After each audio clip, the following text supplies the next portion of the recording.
علیکم ورحمۃ اللہ وبرکاتہ۔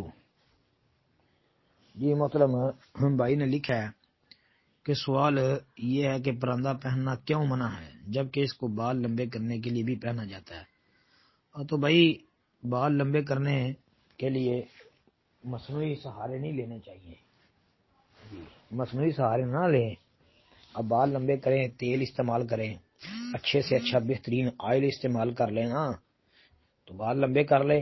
اب بال لمبے کرنے کے لیے مصنوعی سہارا یہ بھی ٹھیک نہیں ہے، اس لیے بعض اہل علم نے اس کے اوپر سختی کی ہے کہ یہ عمل درست نہیں ہے، اور بطور دلیل انہوں نے صحیح بخاری کی وہ حدیث، صحیح بخاری کتاب التفسیر کے اندر جی آتی ہے سورہ حشر کی اس آیہ مبارکہ کی تفسیر میں، وما آتاکم الرسول فخذوہ وما نہاکم عنہ فانتہوا واتقوا اللہ، یہ والی آیت کی تفسیر میں امام بخاری نے ایک لمبی حدیث درج کی ہے، آپ وہ نکال کے صحیح بخاری سے دیکھ لیں تو انشاءاللہ امید ہے کہ آپ کا مسئلہ حل ہو جائے گا۔ السلام علیکم ورحمۃ اللہ۔